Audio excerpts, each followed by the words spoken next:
All right, and we're starting. What's up, Comic Book Streamland? I am JD Rosario from Unstoppable Comics, hanging out with a couple guys here. One you may know, one you may not know yet, but we're gonna have fun. We're gonna talk about what happened to us at New York Comic Con, right, Pete? Yes, sir. Yeah, and maybe get some questions from somebody like Tom, because I know he wanted to be there. Oh, I didn't. Oh, I didn't. I really didn't. I was so happy I wasn't there. Honestly, so happy I wasn't there, especially since I had previously done 5 shows in 6 weeks leading up to that. I was like, God damn, if I had had 6 and 7 and it was New York to wrap it up, I would have died. It would have been over. Bro, you would have been a champion. Nope. I would have been behind you the entire way. You could have been drinking. You could have been making dough. You could have been making babies, maybe, if you wanted to when you were over there. I know that a few other people were, hey, enjoying the nightlife that was in New York City and could not function the next day at the con. I saw it happen in quite a few booths. But Pete, how did you do over there? I saw your team rocking and rolling. Yeah, I was going to say, enjoying the traffic and then not being able to function at the end of the day was my life. Oh, I was popping a leaf like they were Skittles. I cannot deny that. We had some of the best sleep we have ever had after the con. Once we got through the New York traffic, that is.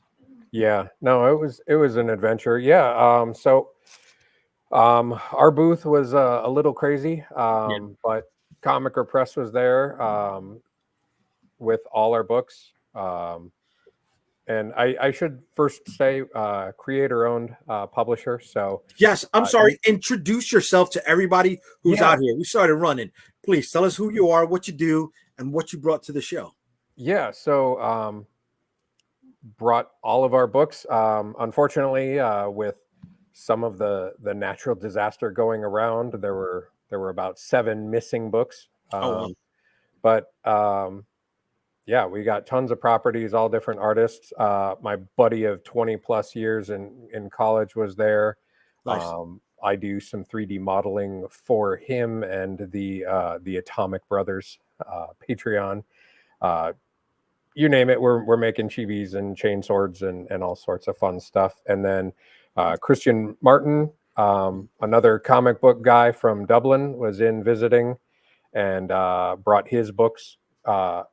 The Unpopular Tales. Volume 1 was Red Riding Hood, and Volume 2 is just completed on Kickstarter. It's called Pinocchio. Okay. And his anthology series, which is really crazy, 13 stories, 25 comic artists, Punk Droid. Also a very cool anthology, and my buddy Eric, also a contributor to that as well. So. And all of these books can be found under Comic or Press? Comic or Press. Christian's is Unpopular Tales. I will get the links. Okay, we'll put them in the chat later. Well, it's not later as the night goes on. And Tom, you couldn't make New York Comic Con because you were, bugging out with all these shows. What was the last show you were at this year? San Antonio, Big Texas Comic Con. We were guests down there.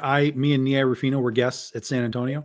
So that was a fantastic trip. The trip was great. I got to see all kinds of people, Lori Calcaterra, and I got to meet Critter cosplayer Stephanie Taylor. Haven't seen her in so many years.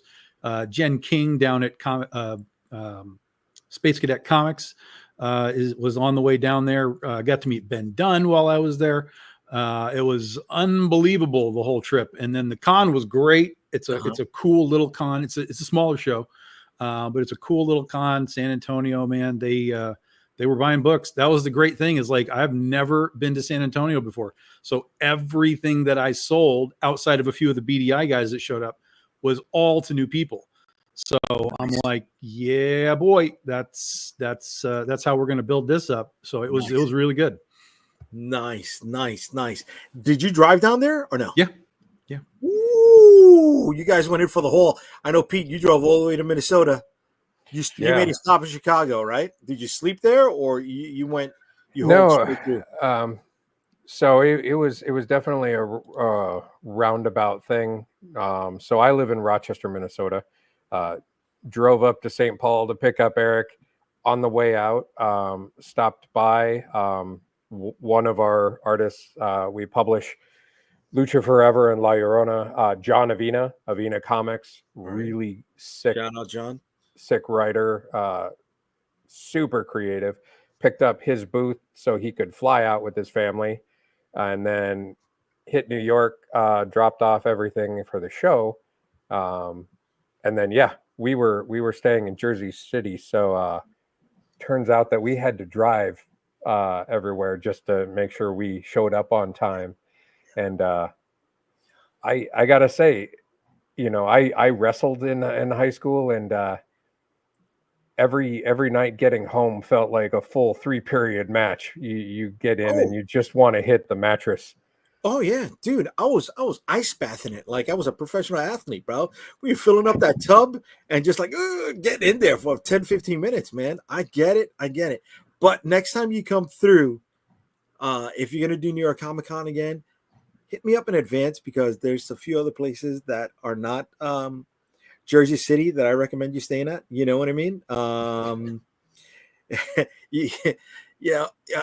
When you look at New York, with the exception of Staten Island, or even with the Staten Island ferry, most trains, you can stay at a few Airbnbs that'll get you there within 40 minutes, and you don't got to pay for parking. You can rest a little bit on the train or the bus, and maybe get better or safer places than where you're staying in Jersey City. But Tom, you didn't have that problem, right? You went to an Airbnb, or they put you up at the Hilton? Yeah, when we were in San Antonio, they put us up at like the Hilton. Like, it was really good, like super good. Joking. Yeah, yeah. And they didn't even like make us like, because she and I have shared at hotels all the time I've known her for my entire existence. But so I asked, I was like, are we splitting rooms like Nia and I? They were like, no, you guys get your own room. I was like, yo, okay. Very nice, buddy. Yeah. Who do you know? Huh? Now, Pete, was this your first New York Comic Con? It was. Yeah. I was always, it's a big show, and I was like, all right, let's do it. I got some friends with me, so peer pressure. And yeah, fantastic show. And definitely the highlight of the year. It was a brutal grind, but we'll continue to come back. This was the best. That, Tom, you heard highlight of the year, buddy. Highlight of the year. Come on. Oh, I've never said that New York Comic Con is a bad con. That's if New York Comic Con could be like in virtually any other city and be the same con, I would be there all the time. But New York is not where I want to go as far as a city, an environment, a place for the con. But the con has always been great for us. Always. Just that, like 90% less traffic. Yeah. There all day. You can't help it, dude. Listen, on closeout day, it took me almost 30 minutes to drive 4 blocks. Right? So, I mean, that's what it was like closing out the convention. But it was a good show. I would rather just fucking take lighter fluid and burn everything and not even take it home. Like, that's every time you guys talk about the load in and the load out of this con, I'm like, just torch it and let the union deal with the ashes. Like, holy hell. It was fun to see the vendors doing that, where it's like, yeah, I'm not boxing this up. Just whoever walks by, give them stuff. Like, really? we are not taking this home. Really? Wow. No, I saw one place. I guess these people that did the mystery boxes was really crazy. They got a wall of mystery boxes, right? Mm-hmm. But when you look behind them, it's just the shipping container grids. And all they do is slap the front grid on or take it off. And that's their display, or that's their pack out. I was like, oh my God. That's like, there's a comic seller. Is it Torpedo Comics, I think. And so when they generally just sell like trade paperbacks and art books and stuff.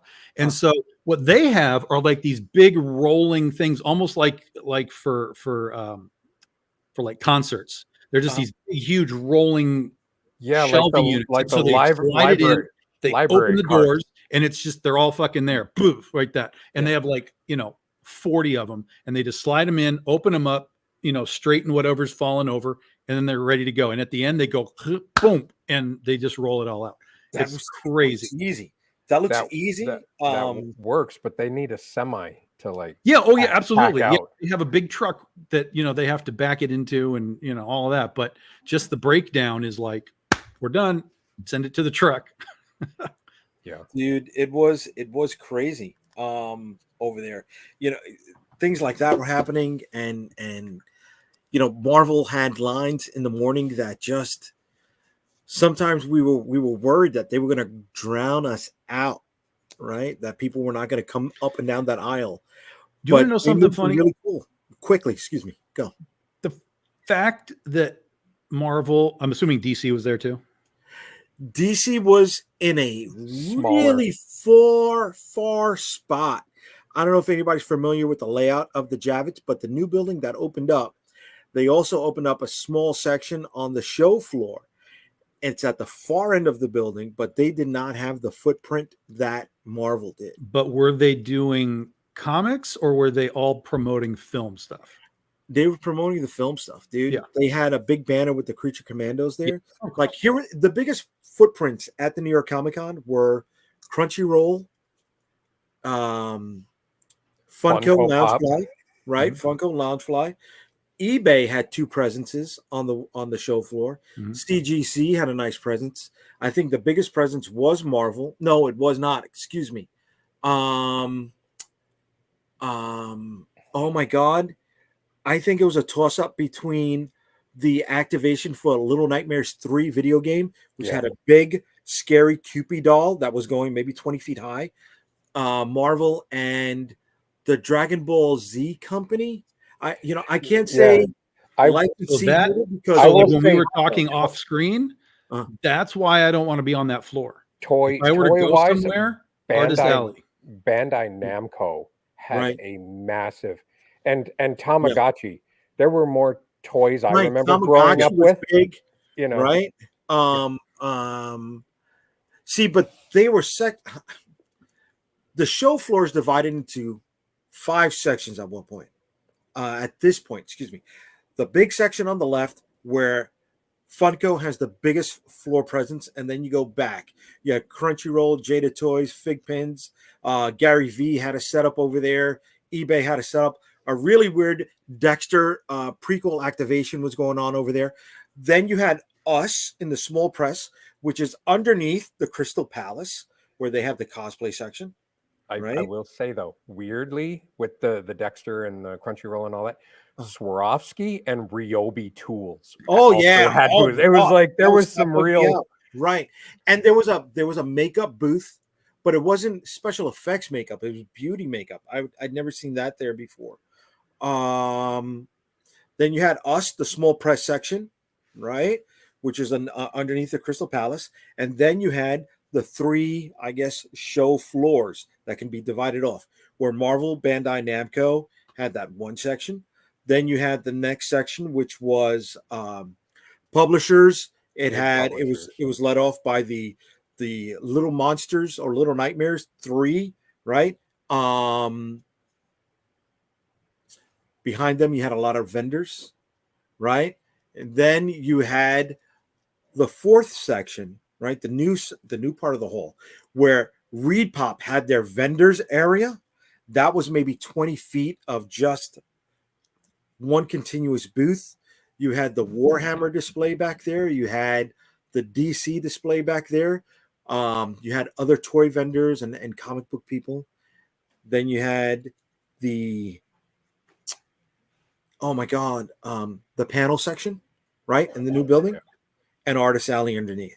And to be fair, by the time you hit like DC and the Warhammer, which I was super excited to see the Space Marine 10-foot statue, but man, it felt like it wasn't even part of the show. Like it was so far back.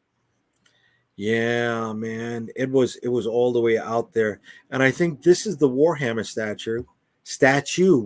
Excuse me, that you're talking about, Pete. Right, this bad boy right here. Yes, sir. Now, were you able to take pictures with it, or was it closed off? No, it was closed off. Either it was open the first day, Okay. or it got damaged in the move, because like Friday morning there were crews out with spackle and paint, like redoing stuff on it. So Really? I think the first day they were letting photos happen and it didn't end well, is probably what happened. Damn. So, that wasn't supposed to be shown yet. Excuse me. I need a producer. What a shill! Oh my god. Here we go. We had some other booths there. Geek Orthodox was selling their T-shirts. We picked up a few from over there. Massive. I think this was the folks that were spun off of the Whatnot, making their own books. They had a large space. I wish they had known how to fill it out a little bit better. But this was their space for the entire show. Oh my! Why do I keep doing this?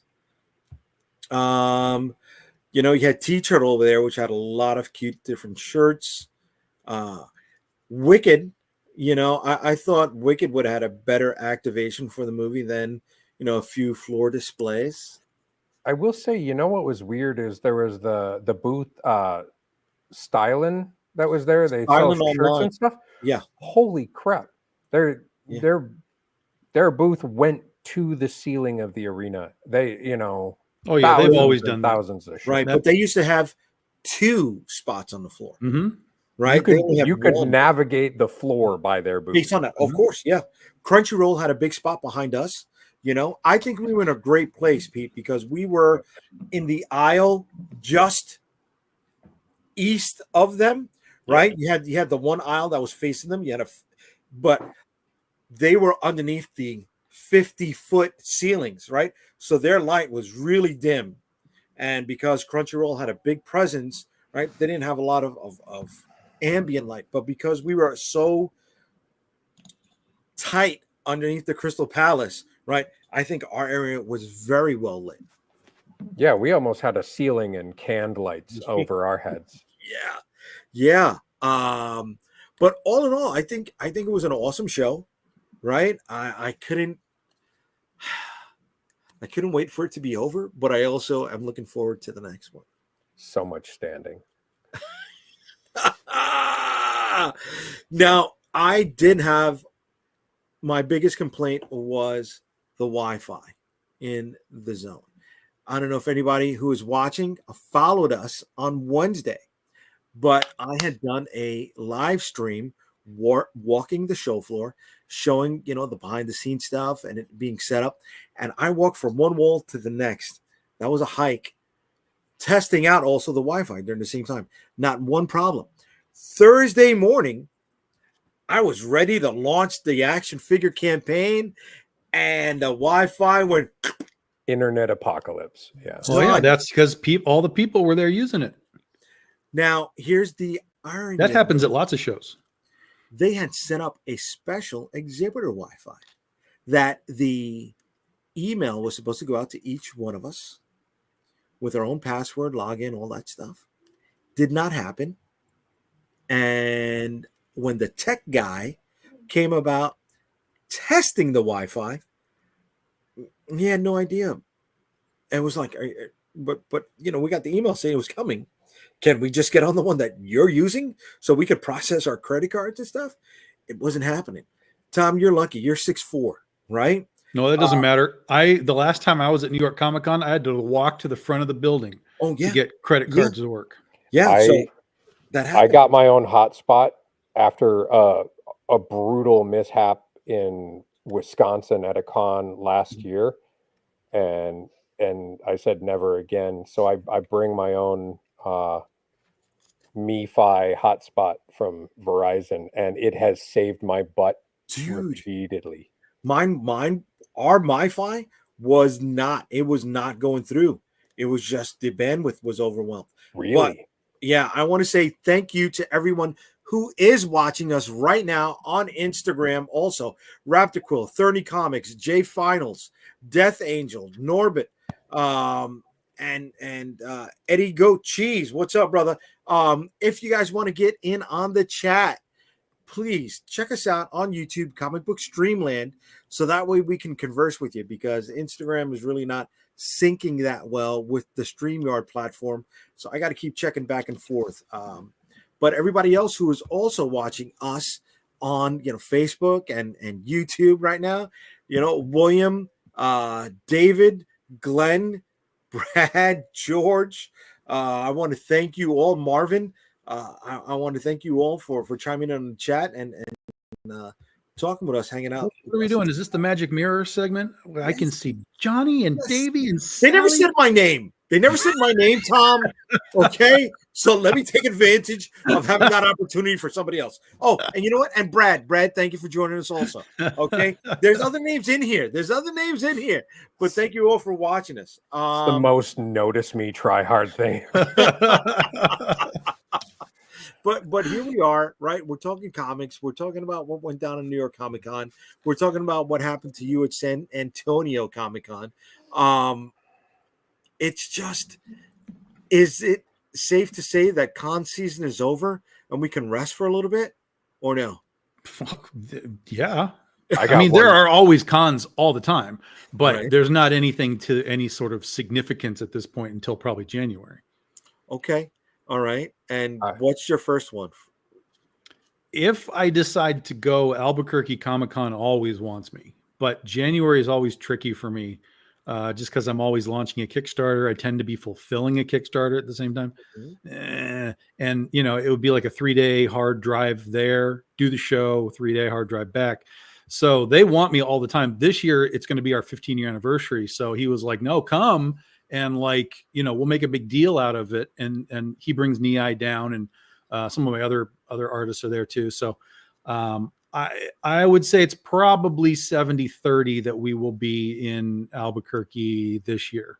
And it's like, I want to say like the 19th, like the third weekend of Albuquerque, or of January, is Albuquerque. So that's if we go, that's the weekend. But I still am undecided. Okay. What's going to be your first one, Pete? I got Twin Cities Comic Con coming up November 8th to the 10th. Oh, okay. So I'm not done yet. I still try and go hard on the paint all the way to December. So yeah, I still have Akron in two weeks. Akron Comic Con. Okay, I go out there with CB Zane. They invite us out there every year too. That's a great show, and it's like super tiny. It's like a little banquet show. But or banquet hall for the show, but they bring like 3,000 people in over 2 days. It's a Saturday, Sunday show, and they just pack that place. And it's a Comic-Con, that's what's there. It's occasionally there's like a wrestler or a Power Ranger, like for signatures, but it's really a Comic-Con, and it's even Marvin goes down there. Marvin Wynn, really? Comicsburg, he goes down there. So Rob Multari is going to be there with Nightwolf. He's there. Chris Enot's going to be there. It's a Comic-Con, and it's a growing, tiny little Comic-Con, but it's growing. And the people that are there, again, like we talk about, right? You're on the main floor. Those people aren't there for you. They're there for freaking Marvel and Ultraman. But when you go to somewhere that is a Comic-Con, those people that are walking through the door, they're there for what you're making. Not necessarily for you, but they're there and open to what you make, because they're there for comics and art. Okay. That's why I love all the little shows. Love them. I will say, great ways to turn money around, right? Yeah. The true Comic Cons are amazing, and I had the chance to attend Indie Comic Con in Houston with one of our creators, Ben Humanek, and I will say it was a crazy experience. Hadn't done that. The whole show is no vendors allowed. Crafts that you make and created art and comics. You had zine makers there, and it is just a show, barring everyone else but artists and comic creators, and it was a real joy to behold. I want to touch on what Daphne said over here. She was thinking about doing it next year. Daphne, you can do it. I know what your lineup is. You got a ton of merch. You have a great setup. You'll do gangbusters in New York Comic Con. Don't worry about that, right? And then she might try Baltimore again. She signed up for Mocha, but they turned into a stationary convention rather than comics. Ooh. Oh, I didn't know that. Okay. All right. For me, I don't know what oh, thanks, Eduardo. We'll show you what that looks like in a moment. For me, one of the things that I think is always important at this show is not just the sales, but the information you can get, right? And for those of you who know Milton Greep and ICV2, he's always putting out numbers for the year. And on Thursday, I stepped away from the booth to attend the Insider Summit, Milton Greep's, I guess, breakdown of the numbers from this point. And I just want to show you a few things that he had pointed on the big screen. So give me a minute while I put this up. All right, here we go. This is the ICV2 Comic and Sales Report for 2023. North American comic sales by format. Graphic novels are up $1.4 billion. Comic books. It's not up $1.4 billion. It made $1.4 billion. I apologize. Yes. We'll see where the numbers are up and down in a moment. Yeah. Made $1.4 million for a total combined gross sales of $1.865 billion. All right.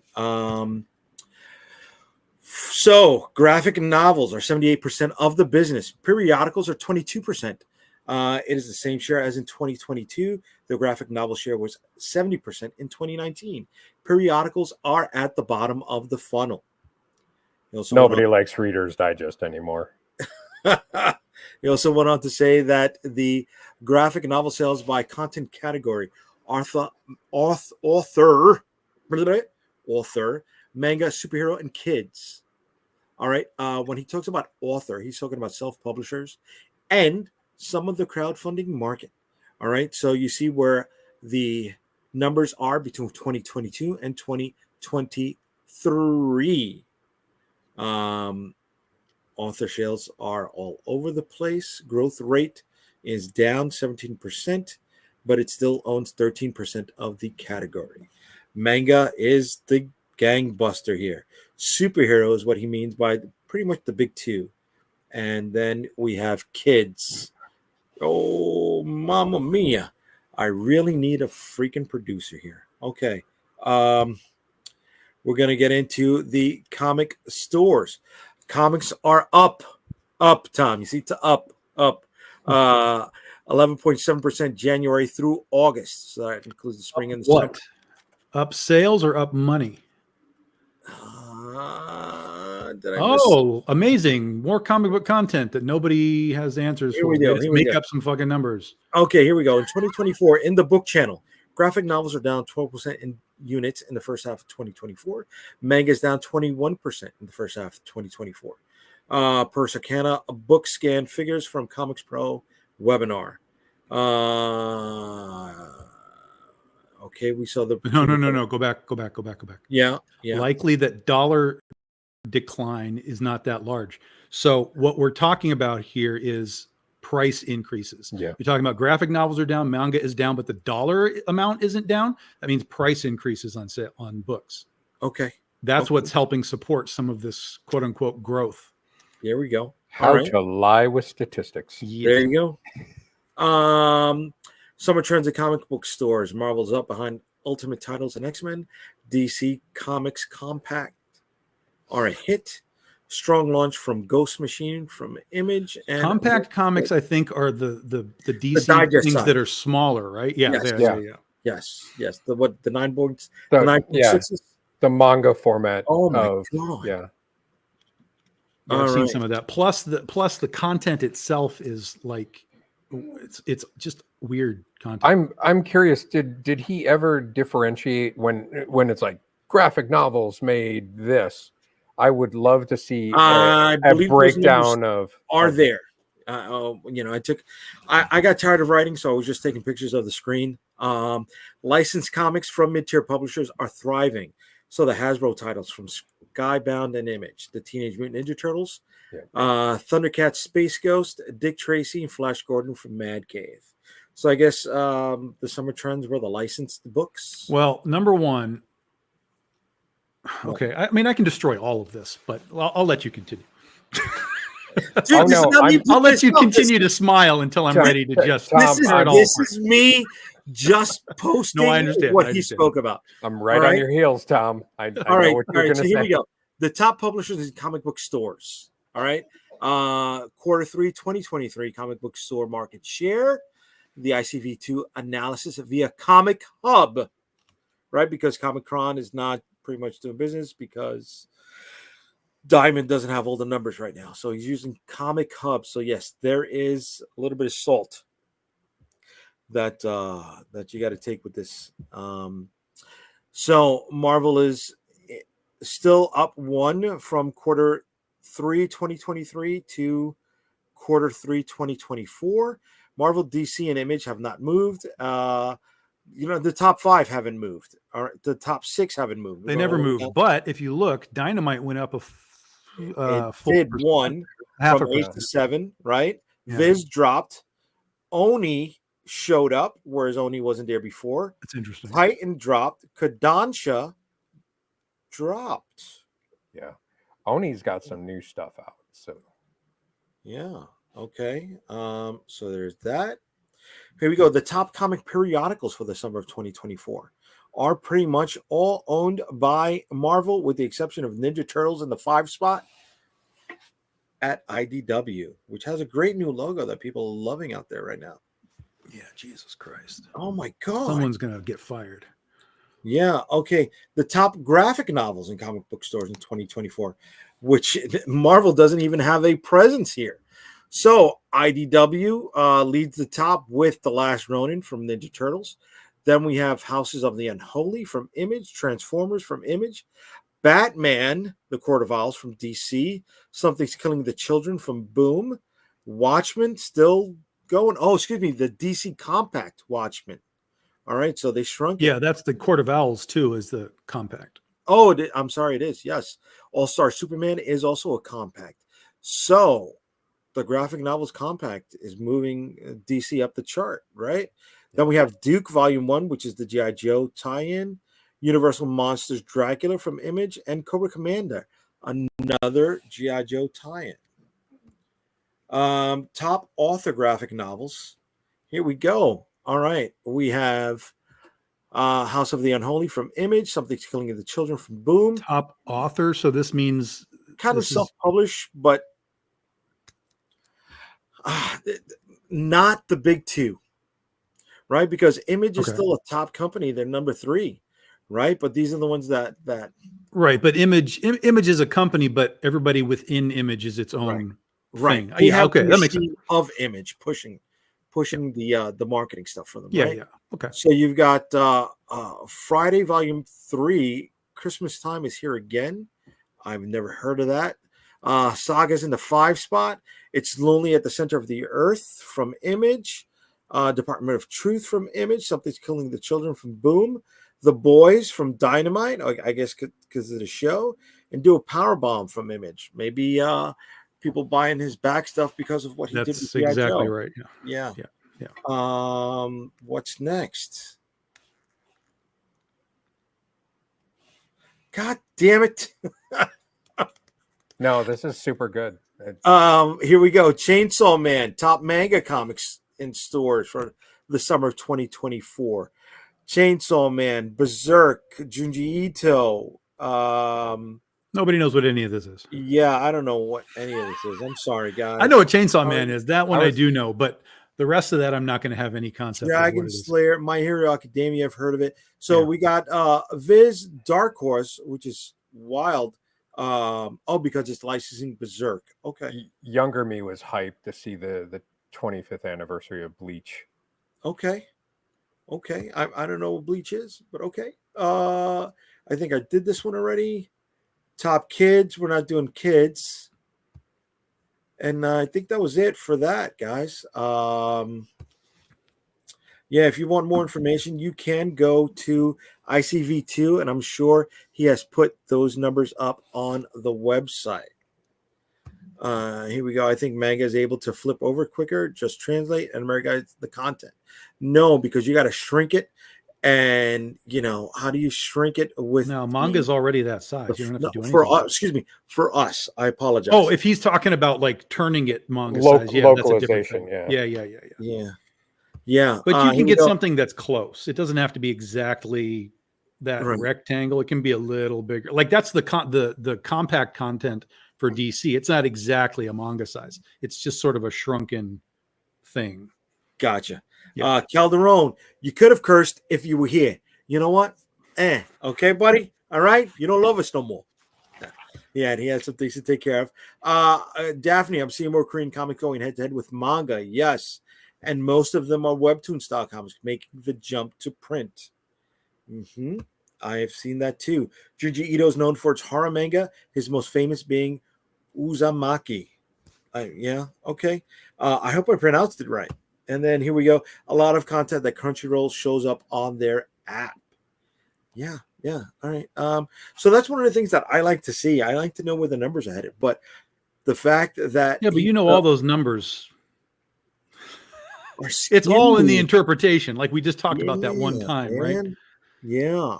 And some of the comics, that are evergreens are always gonna suck up a bunch of that. All right, so I just want to chime in on what some of the people are saying over here on Instagram. Raptor Quill, Ocean City, Maryland, Comic-Con, December 14th to 15th is an awesome end of season convention. Thank you, Raptor Quill. All right, we'll check that out. Mutant X Factor, Marvel is also doing manga now. Image wasn't on the NYCC show floor this year. Neither was Boom, Dark Horse, or DC. Thank you. I didn't get to see that. Ghost Machine had the only presence for Image, but they're a sub imprint. No, right? McFarlane was there too. McFarlane was there, but there wasn't. And see, in time, or was it? I just know that they sold that Spawn book, so I assumed he was there in some capacity. Yeah, that's where. But it wasn't a straight. It wasn't a straight Image booth. Oh, okay. So it was like a retailer. A straight Image booth. Okay, got it. Correct. They were parceled out throughout the place. Got it. And she didn't know if IDE was there, or do you mean IDW? Yes, you meant IDW. Okay. I didn't. I don't remember seeing them. Please comment over here on the YouTube comic book Streamland, because I got to jump back and forth and I don't want to miss any of your comments. Yeah, you can see him struggling just with images. I mean, you got to help him, guys. Help him out.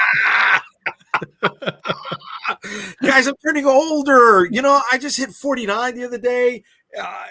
Brutal. Dude, all right. You want to hear brutal? Here's the knucklehead in me. All right. I parked on 47th Street and I had a hike with all of that gear to 35th 5 different times. So what's that? 13 blocks, 13 times 5. You do the math. I was hurting. Yeah. All right. My phone was like, hey, aside from the driving, it's like walking around the con. We did like 7.5 to 10 miles a day. Yeah, man. I needed to lose the weight, so I'm not complaining about it. Yeah, but then you come home and eat a can of Pringles. Damn fucking right, because this is all the fucking time I got to eat, bro. Shit. I gotta keep the lights on somehow. But listen, the can is still mostly full. Mostly. Right, but you didn't even catch it. He just dropped aliens on you, did you? No, I didn't catch it. They mostly come at night. Holy shit! Like, come on, man. Yeah, you are old, but you're old enough to catch them mostly. I'm not just old. I'm hurting, guys. I'm hurting. I got a lot of plates dropping this week. I got a lot of plates that I started spinning from the con, and a lot of them just went down and down and down and down and down, and that wasn't good. Somebody who is not down though is our buddy down here, Tom, with his latest release on Kickstarter. He's up right now. When did you launch? Just a little Saturday. We launched last Saturday. Yeah. So this Saturday. is you're ready the end of day, or the end of week 1. Nice. Nice, brother. You want to tell us a little bit? Oh, wait a second. You got a video? Oh yeah, it's the same. It's the same one that I've used before. Same one I've used Oh, before. Yeah, okay, there's no point in playing it. Okay, all right. No Yeah, point all in right. playing it. Okay, I got confused there, buddy. You've all seen it. Yeah. Okay, so here we go. The Content. fact that I even posted it there again is mind numbing to me. Like, what is I the love point? the menu. I keep forgetting to put a menu. Oh, but why don't you use the menu on the side? Because that just auto creates. I don't Okay. care. Okay. I don't okay. care, Jay. All right. The second best superhero. Scroll comic- through my fucking campaign, Jay. That's why. Scroll through my campaign. Here we go. Here we go. All right. Should I pay any importance to these people that are showed up here? Or should I keep Absolutely scrolling? not. Absolutely Okay, not. None of these okay, people okay. matter. No. I'm sorry, No. Omar. I'm sorry, Edwin. Hedwin, excuse me. I'm sorry, Carrie. I don't know who that other guy, the writer creator is, but we can move on past him. All right, so here we go. We got Iron Butterfly versus Snowpaw. Oh, the crossover. Yeah, this is Rob Multari has his book running right now as well, his Nightwolf book. So if you back his campaign and mine, you'll get that free mini print as well. Oh, just cool. right off the bat, free mini print for you. How big is the mini print? Oh, I forgot how big he said. It was like 5x7 or something. Okay. You know, something like that. Okay. Yeah, enough to slide into the back of the bag and board. Oh yeah, absolutely. There we go. Absolutely. There we go. Yep. Okay, now here we go. We got her in her training outfit. Couple of sample pages. So Omar and Hedwin Zaldivar are the art team. They did the last 2 issues as well, 22 and 23. This is issue 24. They'll be doing 25 for January, which will lead us into our 15-year anniversary. So you get a couple of sample pages there. And then Omar did the cover, which you're about to see, with Gap Melvin. That's the official A cover with the logo and all of that. So I'm sorry, you're keeping her in the steampunk outfit for the time being for this story. All right. If only there was a way to read the book, Jay, and you could know what the hell's going on. Who reads anymore? I thought we just buy stuff for covers. It's true. It's true. It's true. And she gets a Fallout power suit. There we go. So this is the B cover, right? Well, yeah, it's all the rest of them are now just printed 100 copies each. They're all our variant covers. Leo Matos, Larry Tuason, Jonathan Edward Mills, excuse me, and then Jose Luis. Hold on a second. Hold on. Before you get to Jose Luis, let's commend you on your wordplay. Nos Feral too. Yeah, very nice. This is what I do, Jay. This is what I do. I love the little gimmicky things. I'm a sucker for it. Listen, I've told people on shows before. I'm super proud of that. I'm like super proud of that. You should be, dude. I like it. I like it.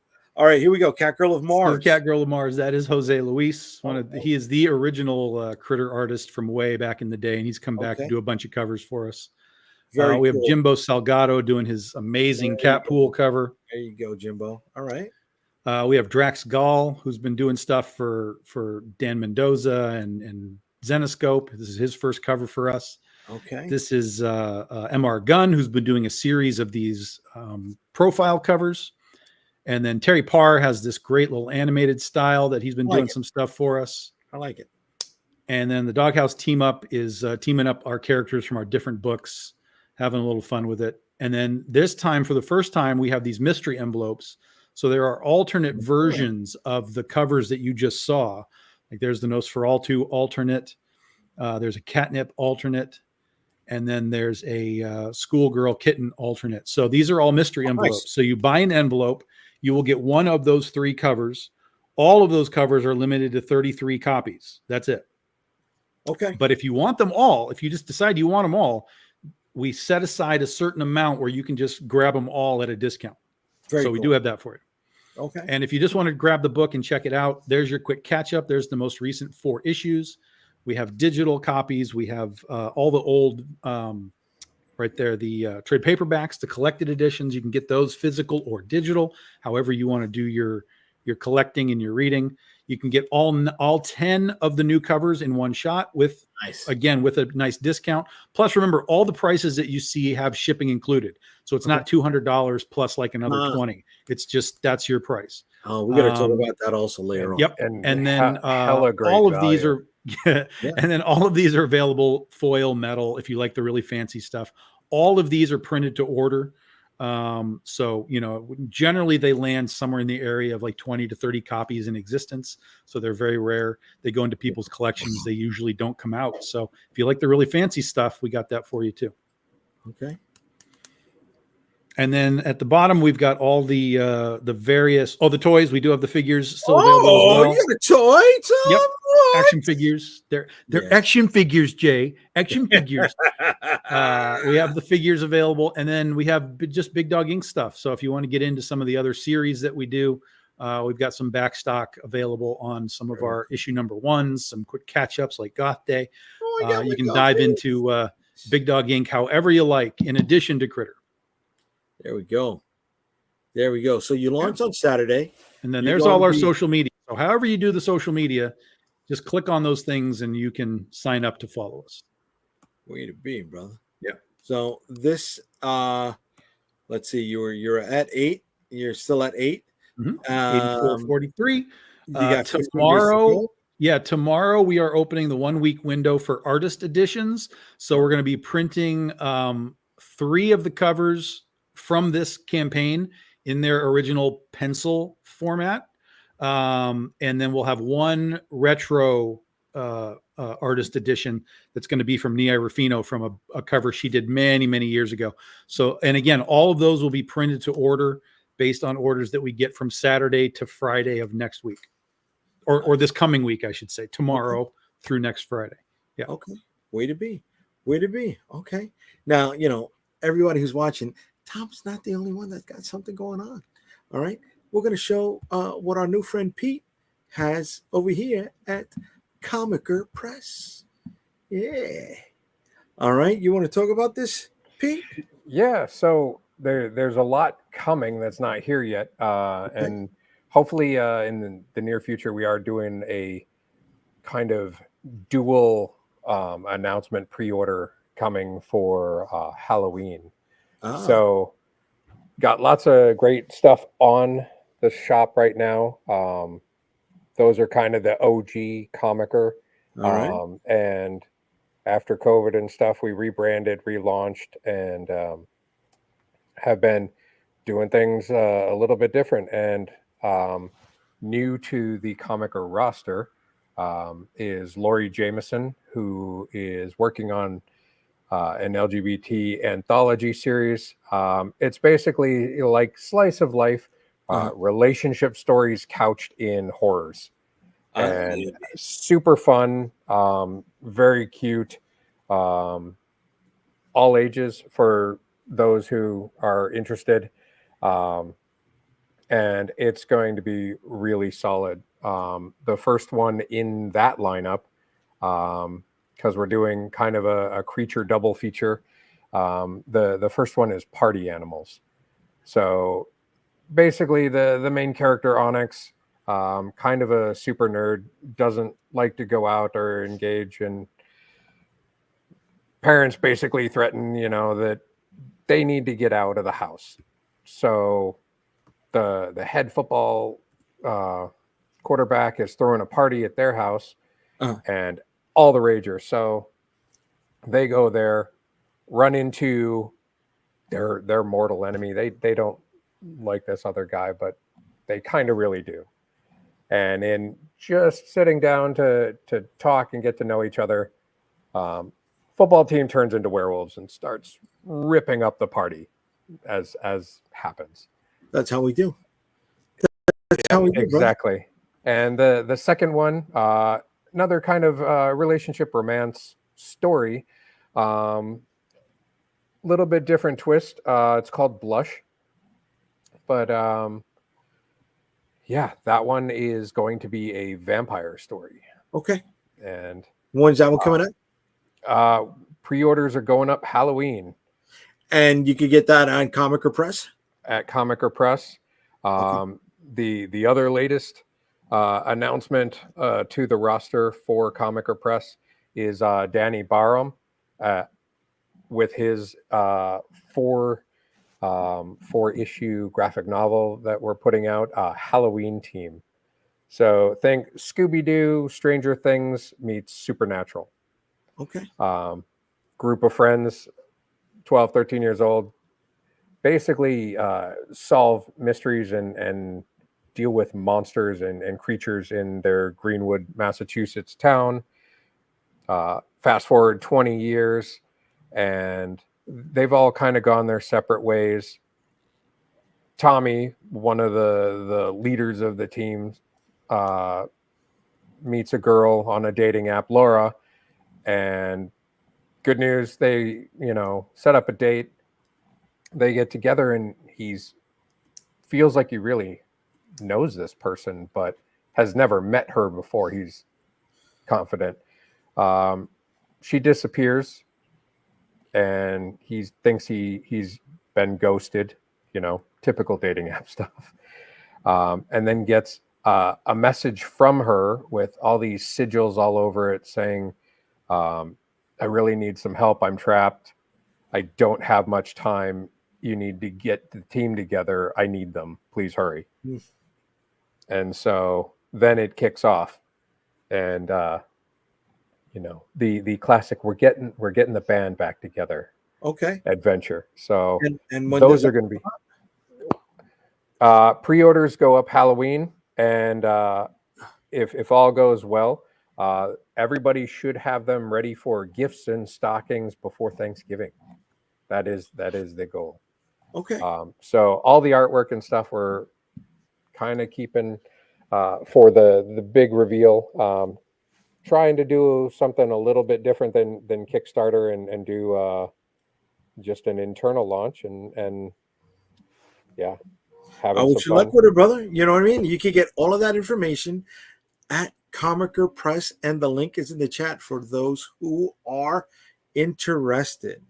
Yep. Okay. And the last thing I'm going to show you tonight is the big thing for me. The big thing that I'm really super freaking excited about, because for those who have known me, this is something we've been working on for a long time, and we finally got to pull the trigger on launching Shield with the Interceptor, the action figure, and Kickstarter. This is going to be a 1/18 scale action figure. So for those of you who don't know, it's around 3 3/4 inches to 4 inches. So anybody who's played with the old G.I. Joes or Star Wars in the past know what that size is. Here's our main guy, the flagship hero of Unstoppable Comics. We're going to be talking about what Shield of the Interceptor is about. Why did we decide to make an action figure? Why we made it on that size? Why are we choosing Kickstarter? What's going to happen with your money? So then here is a turnaround of the regular release of Shield of the Interceptor and the Midnight variant. Both are available right now. And then here's the breakdown of what the figure pieces are going to look like. Here are some test shots for the articulation. If you didn't go to New York Comic Con, you can play this video down here and you'll see what some of our future offerings will be if we're funded and we hit other stretch goals. Underneath that, we have a nice little video that will show how the body is moving. We test the range of motion and whatnot, see how far it goes, see what he can hold, put him in different poses. There's certain things we can do with a unpainted blank figure that we can't do with a hand-painted prototype. Now, here are some of the future releases that I mentioned a moment ago. We got Dragonstorm, we got Stratonicus, a hero and a villain. What they look like sized up against other figures. What else you can get, such as some of the books, a few t-shirts, or even the trading card set. Now, this morning, I announced something that is very near and dear to my heart. I mentioned G.I. Joe a moment ago, and the very first release, the first unlock, if we get to that point, will be a homage to G.I. Joe. What we're trying to get to first, well, after we're funded, that is a little ninja homage. So for those of you who are used to or know G.I. Joe, there is the villain named Storm Shadow.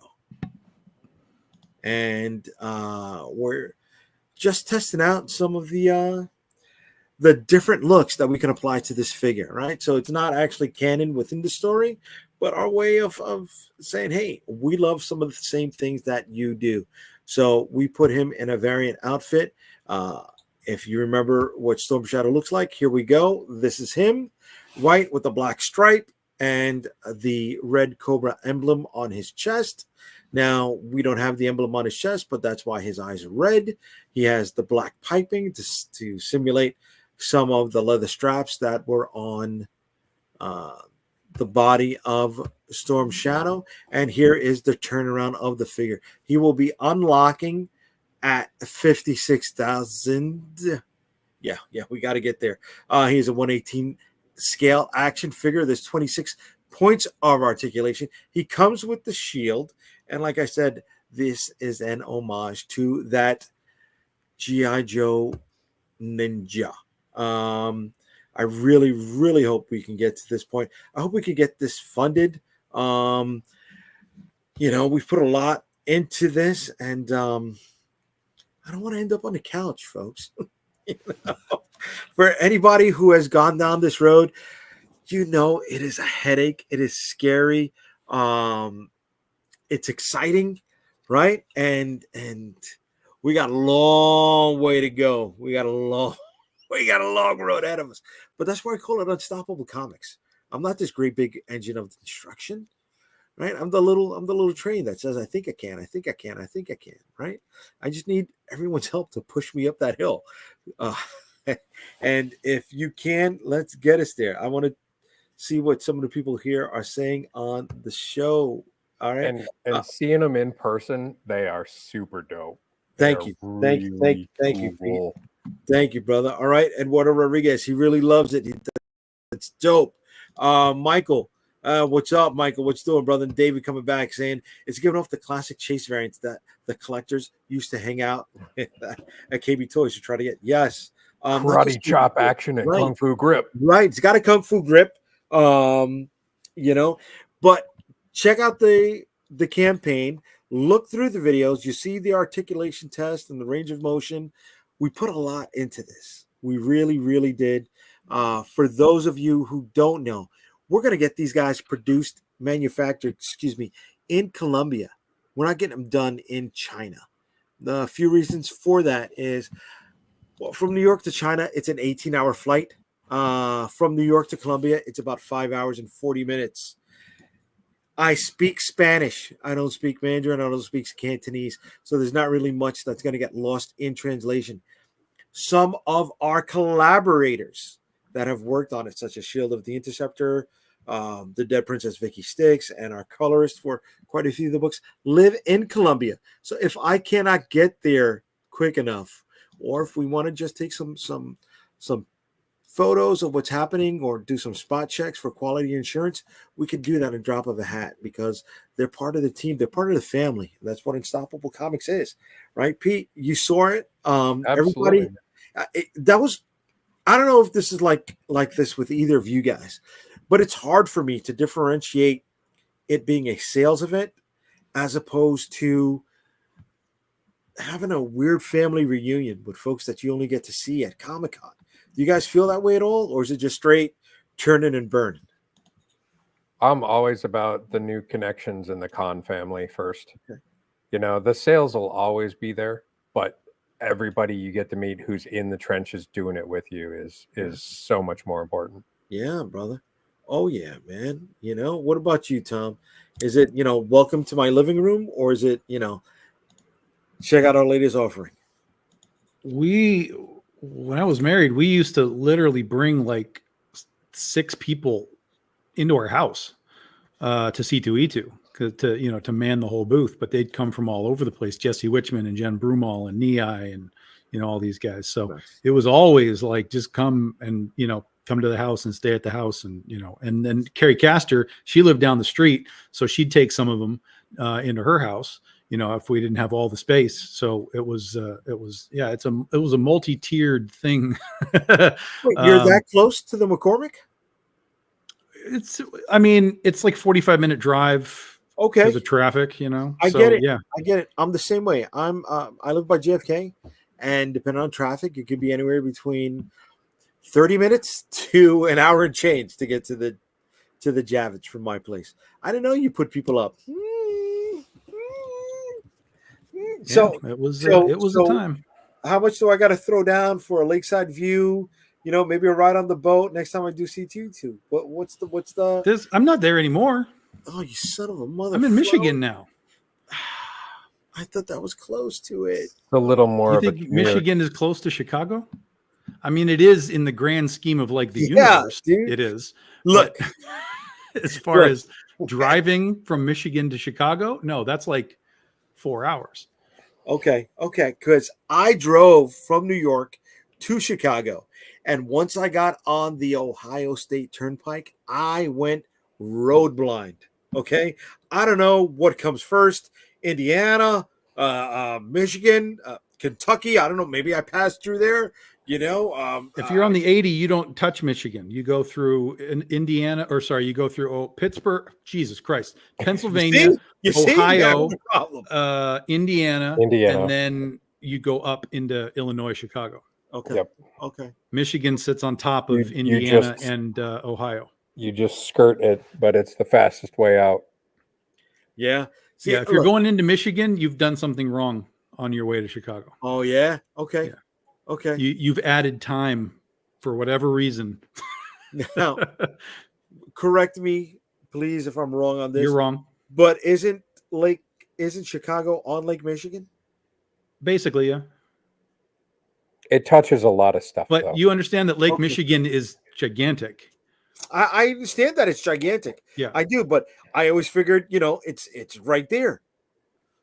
Right? It's like saying Kansas City right there. may not because be in Kansas, Milwaukee, but it's close. Milwaukee is up on Lake Michigan. Chicago is the top of Indiana is on the top of Great Michigan and Lake Michigan. And then if you go around to the other side, you start talking about Grand Rapids isn't there, but if you go left of Grand Rapids, like Holland and stuff, that's where you start hitting the other side of Lake Michigan. So it's huge. It's big enough that they actually have a boat that will take you across if you want to park your car on the boat and take you, straight across instead of doing the drive. It's still a long boat ride, but it's not like you're driving for 4 hours to go underneath it. This is fun. Come for the comics, stay for the geography TED Talk. That's right. That's right. That's right. Yeah, but that's what we got to do with conventions, right? Yeah. I mean, we got to figure out that's part of the logistics setup. That's one of the reasons why I've never done San Diego.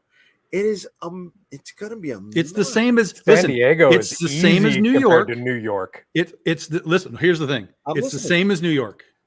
It is the easiest big convention to load into and out of. Okay. Period. Because you will drive to the back. You will tell them what your booth is. They will say, "Put your shit on this pallet," and they will drive it to your booth. And when you're all done on Sunday, you will go get a pallet. You will load your shit up. You will tell them that you're done, and they will take it out to your car in the back parking lot. They do that in New York. Not but where that it takes was you 4 hours to get it done. 8. Yeah. 8. I'm gonna say that. What I'm saying. You're lucky if you got it done in 4. By the time you're done and you tell them I'm done, maybe a half an hour to get it to you. Yeah, but San Diego and LA Comic-Con are way easier than New York was for that. Okay. Because the whole city supports it. Yeah. They're way easier, right? But logistically, it's a 4-day drive. Well, but for you, you're local, so that's a different thing. Yeah, yes, 100%. Yes, 100%. Yes. But me, I'm in the middle. If I have to make a choice, I'm going west. Gotcha. What about south? I'm thinking about doing Dallas Fan Expo in June. I know nothing about the Texas shows. I've only done, now I've done 3. I've done El Paso twice. Yeah. That was a nice little con. I've done Houston once. It doesn't exist anymore. And then we did San Antonio this year, which was nice. I know people talk about Comic Palooza a lot. Yeah. So that's something that I'm looking into doing. Where's which is Comic Palooza? It's like a Houston thing. Oh, okay. And then, but here's the thing. All of the fan fests, it's just Wizard, guys. I know. It's still just Wizard. So it's an autograph show. Oh yeah, most of them are. Yeah, for sure. Okay. Now, that's not to say you won't be okay, but these are Wizard shows still. Right. you know, Right. more or It's like less, the- with very like the little Fan Expo. modification. Yeah, very little modification. So I've heard people going to these things all over the place, and they're like, "Yeah, it's just a wizard show, guys." So I would not stress heavy travel to do a wizard show ever. MegaCon was nice, but I'm scared they don't know how to fill up the space. Right? They get something that's maybe twice the size of the Javits, and it's empty. You're walking quite a ways on the show floor before you hit your first aisle. Same thing with AwesomeCon over at DC. I don't think They knew how to might fill up not the have space. enough vendors. They might just be So then why forced. are they saying they're selling out? Well, because they're selling out of what they assume they can sell. They just right? picked an arbitrary number. Yeah. Right. Like, Yeah. hey, you know, fund my Kickstarter. We asked for $500 so we can say we got funded, but we really need like 10 grand, you know, like, yeah, I mean, they could just be pick using a number. Yeah, they could be using a building that's like, hey, look, we can probably get 1,000 vendors in here, Right. but let's sell 600, and then aisles are wider and so on. And then they just look at it as growth, because if they can sell out the 600, next time let's do 650, let's do 700. They might. I'm just saying they might be trying to grow into the space. I don't know. I haven't been there, but there's definitely cons that really have struggles with setups for sure. Yeah. Yeah. I've talked to promoters about that before. I'm like, look, you got to move this around. Like, this doesn't make any sense. I'd say it's 50-50 that they give any shit that I have to say about them. You're gonna I was go about with to say. 50-50? Dude, I was about to say, I can't believe you actually get through to them. But Bold move, well, Cotton. but again, the 50-50 is because a lot of the shows invite me. And so they're like, so if I have something to tell them, you know, they already assume that I have some value by being there because they're inviting me. Here's a booth, here's a hotel, whatever. So if I'm like, hey, you might want to like shift or, you know, do something, you know, those guys have a tendency to be like, yeah, you know what, that makes sense. Even if it's just for next year, you know, because sometimes you can't really adjust on the fly. So those are the cons that I love, because they're listening to, how do we make this better? Right. Even if it's not a this time fix, it's a next time fix. And I watch these little shows just keep growing and growing and growing. And that's amazing to me. They're all an iteration, man. Every show is, you know, revising what you did last year. Right. And they should be. That's the whole point, is that they should be. Yep. And if they're not, then you know you've got somebody who's just running it for a money grab. Right. Look, I know people, you know, dump on New York Comic Con. It's a huge show. They do try to make revisions. They do try to make improvements. This year, they fell back a few steps. There's no denying that. You know, there were a lot of lulls. The ADA area to the event really was not focused on as well as it should be. A lot of the wheelchair people, handicapped people have problems getting around, or delayed problems getting around. You have people taking advantage of that also, which is unfortunate. But even the streets completely surrounding the Javits had been tore up. Like, it was rough. They were ripping up pavement, but not, dude. That's just on a normal day. Here's the funnier part.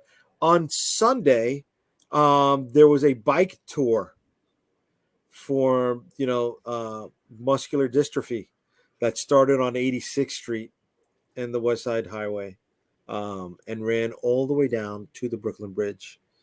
So you had everyone who was participating in that looking for parking on Sunday, and also, you know, on the streets and in the lots, and it was never going to New York again. Difficult. Never difficult. Getting in and out of the show was not a problem for me on any day, and I'm not talking about loadouts. You know, we had very easy access to the show, and a few other things that I talked about behind the scenes. You got to work on your salesmanship, man, because you are not selling this show at all.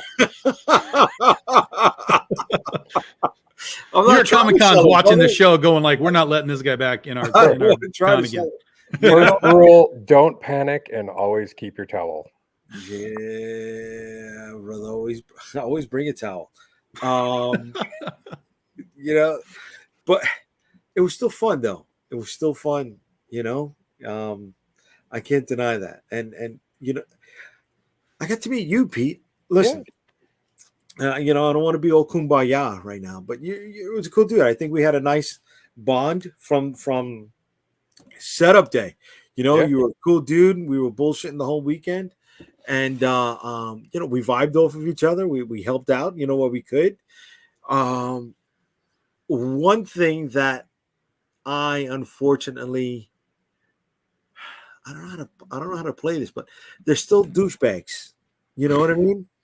Right here we are, and I'm vibing with Pete, but there's still these horror stories out there. So one of my guys, who was using us as the hub for the family meetup or to drop off some of the gear, right? Or bringing us snacks, right? Always checking in. Uh, he kept going up and down the aisles, just like we all do, and he kept passing this one table, and I don't want to say this one table pressured him, but pressed him into buying the product. So he bought the product, right? And he went a little bit further than the pity purchase, right? He bought $5, $20 a pop. And when he asked the dude for a signature, the guy was like, "No, man, it's another $20 for the signature." What? Yeah, dude. Well, see, that's where you just put the books back Not down cool. and you say, no, thanks. And he's like, it's $20 for a signature, and I forgot how much money he said for a picture. Oh my god. Oh, so was this a star guy, a celebrity guy? I think I know the booth, but yeah, no. No, no, no. Now, I understand there are certain creators who, hey, they'll charge for signatures, right? But they do also offer free signatures up to a limit, right? 2 or 3, because sometimes people come with the old product that they want to get signed. And it's not just a money thing, it's also to speed up the line, right? So if you want a signature after 3 or 5 or whatever, you're going to have to drop a couple bucks, because time is money, and you're holding up the line. So sometimes that's an effort to keep people from spending time at the line so they can process everything there. And that's understandable. But to be an independent creator charging for a signature, charging for a picture after you pressed someone to buy your stuff, that's bad etiquette, man. That's bad etiquette, dude. Yeah, that'll just come around and get him. That's fine. He won't be here much longer. The people aren't going to tolerate that. Yeah, You can't man. build you're not building any fan base that way. So Yeah. And I understand we're all trying to sell, but if you're laying into somebody that hard, just let them go. and it's like he thought that maybe this creator thought that my homie was scouting him out, right? Maybe too timid to complete a purchase, and that wasn't the case at all, right? He was just going around the con like he always does. Maybe there was a lot of space there because people already knew this person's MO and want to stay away. So I think that was kind of messed up that we do that. I did not notice any poaching of customers in our aisle, at least, which I think was good. I think most of the people in our aisle were respectful of others. I know sometimes crowds got heavy and that may have gotten out of hand. It was never intentional, right? For crowds to overwhelm other people's sales space. It unfortunately happens. And when it was registered, I did what I could to move the groups or the sales along in my place. But I did not hear of any major faux pas in our area at all, which was cool. Right? We had a good HOA. Yeah.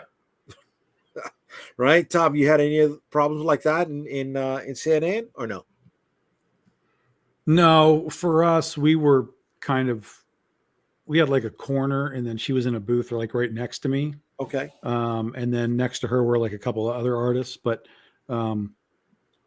we can hold our own as far as like pulling attention to ourselves and not have to worry about it. That we had right across from us was Tyler Kirkham. And then Wes Hartman was down to our left. Okay. And actually Sam De La Rosa was right across the aisle from me.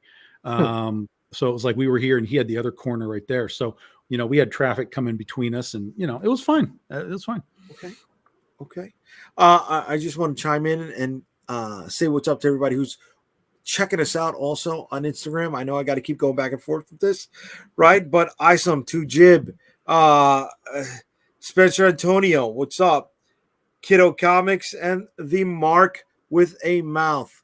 What's up, everybody? Please, if you want to join the chat, check us out on Comic Book Streamland on YouTube. All right. We're hanging out with Pete Steiner and Tom Hutchison. Two very prolific. Can we say prolific? Can we say well-defined? Can we say, well-versed comic book creators? We take that? Yeah. You guys, yeah. Yeah. Yeah. Of course. All right, guys, we've been around the block. Let's say that, right? Let's bring it down to that. We've been around the block. What is something that goes on or that's never gone on, in a comic con that you would have loved to see or maybe think would improve a show? Well, I think the only thing that I really have in mind in this regard is a lot of promoters forget that they have the ability to promote anyone at their show to this audience, right? So they always are always like, well, I've got this Power Ranger, I've got this wrestler at my show, like blah, blah, blah. Yeah, but those guys are at all the shows, dude. Like they're at all the shows. So you as a promoter, if you've got, for example, a publisher, particularly if you're Midwest, I'm a local publisher, you have the ability to tell this crowd why I'm here.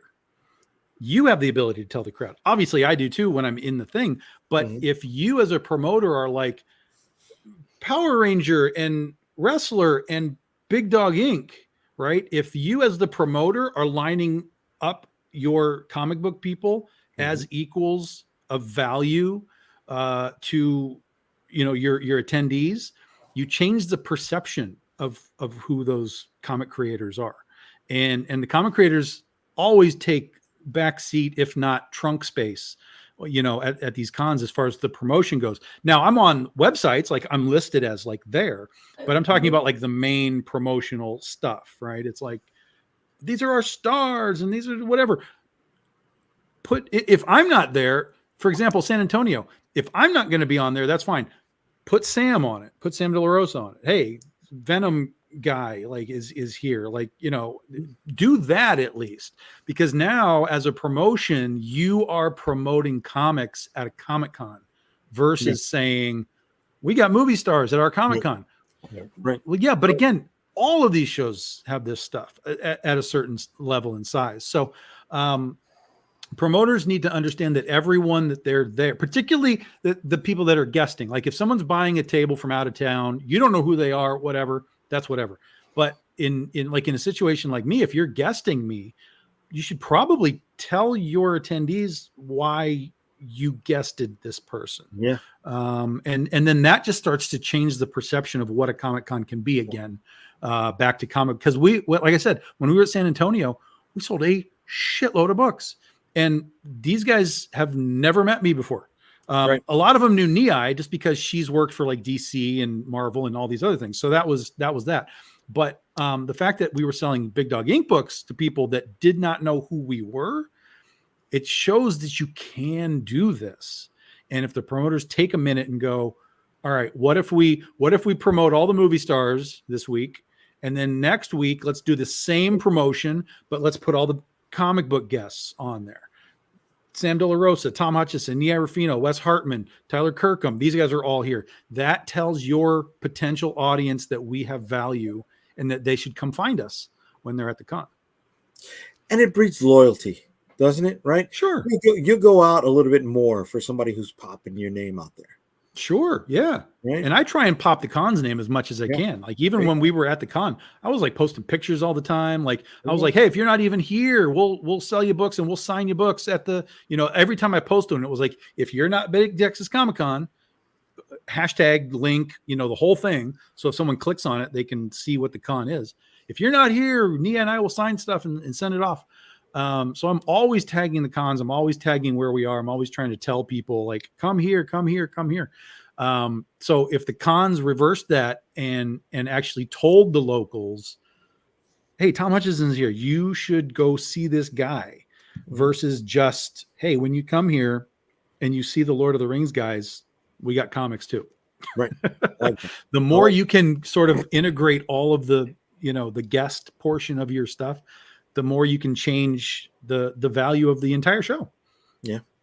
Yeah, and What do you I'll think? say one of the interesting things, and I am not nearly at the scale of, Image or Sumerian or Scout or any of those, but being a creator-owned publisher, we have a ton of different artists and writers, and some who have worked for DC and some who are brand new, and you name it. And it's weird because going to a lot of these shows, it's hard for a lot of people to kind of wrap their head around it, because a lot of the publishers don't go to the shows like they used to, where it's like, okay, I can go to this booth and find everything. We're doing novels now. We've got children's books, actual issue comics, graphic novels, and I'm really trying to round out the roster even of genres and age groups. And there's this weird disconnect, I think, with that, and trying to get, like Tom said, promoters to understand that, we're still here, we're still doing it too, and trying to rep a bunch of different people.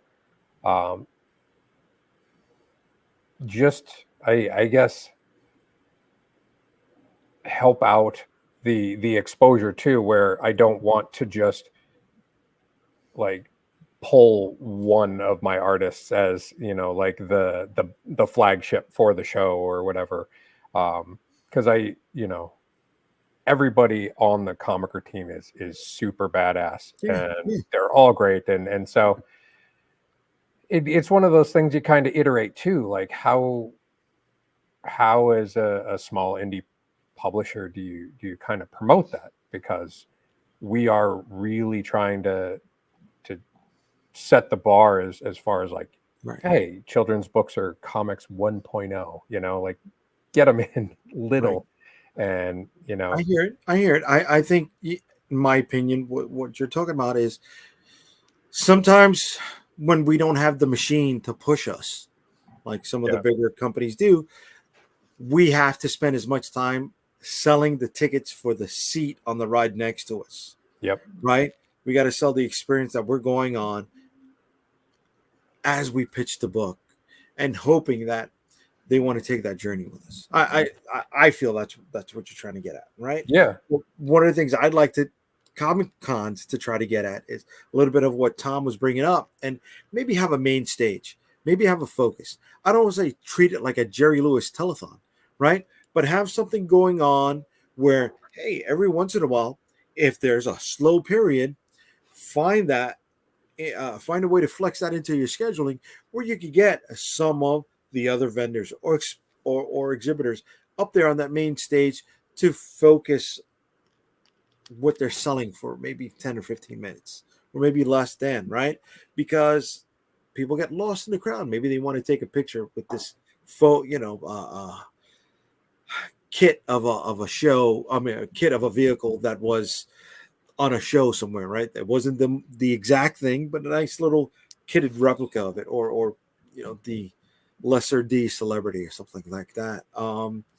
Because it needs to be an experience, not just one targeted element of Autograph Alley. Yeah. No, maybe. Right? They can do that, and it's all media that we can all I also go back and forth. It's funny, the love-hate relationship with like Artist Alley versus small press, because like we really should be in small press, but it seems like we have more books than anybody. Like Jay, you are dripping in books, and we get the smallest tables Yeah, to work with. And it's like, yeah, man, yeah, yeah. if That's one of the they things. Yeah, if we could rep booths in small press, kind of like vendor sized booths, I think that would be like revolutionary too. But that's a hard sell because everybody's paying per square inch. right. You're bringing that up, and I know I always frown upon people talking about the image setup. But earlier today, I showed an image with a booth that had not maximized their opportunity, Yeah. right? That's a 10 by 20 space. That is expensive. Yeah. Imagine what a bunch of small publishers can do getting that space and splitting, the tables between them. Uh, that's a great footprint. That's a great visual. Um,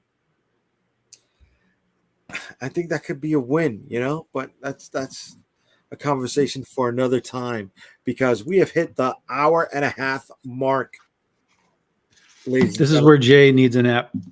This is where Jay needs a nap. Or just some more Pringles in a soda. Some more. It's not enough. It's not enough. I've been up since 4:30 in the morning. I'm struggling. And there's still work I got to do, right? And there's things I got to take care of, and I got to do that not before I go to sleep, before I'm unable to function, before I fall asleep. So we're gonna wrap this up now. We're not gonna do the after dark stuff on Instagram. So if you're following us over there, don't worry about it. We're gonna cut that off when this is done also. So I want to thank everyone for joining us on YouTube, on Facebook, on Instagram, on Kickstarter. Thank you for checking us out live. Thank you for checking us out on the restream later on. Thank you, everyone who was in the comments. And if you are catching us in the restream, please leave a comment. Let us know, hey, I couldn't be there for the live stuff, but I'm still checking you guys out. I appreciate it. I know Tom and Pete do. So before we get out of here, let's start off with Tom. Where can they find you, brother? BigDogInc.com, right on the screen. That's where you'll get all our books. We're on Facebook, Instagram, Twitter. We do all the things. You can just look up Big Dog Inc. You'll find us, or you can follow me on Facebook as well, however you want to do it. All right. And Tom's Kickstarter campaign still has 15 days 2 weeks, left. yeah. Mm-hmm. 2 weeks left. All right. The link for his campaign is right here in the comments section. And all of our social media links are at the bottom of that campaign. So if you want to go check out all the different ways you can find us, easy, just point and click. There we go, baby. All right, Pete, you want to tell everybody where they can find you, brother? They can find us at comicerpress.com and Comicer Press on all the social media, or Comicer LLC. And yeah, likewise, we have everything cross-linked and try to get out there as much as we can. Way to be. Way to be, brother. And everybody go check out Jay's Kickstarter so that he can sleep tonight and just take it easy. Because little me, awesome. Little me. It's freaking action figures. So I want to thank you all. The link for that, thanks for the final plug, Peter. I appreciate it. The link for the Shield of the Interceptor Kickstarter is also in the comments. So everybody who has been joining us, please click on that. Help me hit this. Help me bring another toy line to the world. Don't forget to check out the articulation test video, because there's some other tidbits, maybe customizable moments that are going to be showing up in there as well. Thank you all for hanging out with us this late at night. And next Friday will already be past Halloween, because that's on Thursday. So happy Halloween, everybody. Happy Halloween. Later.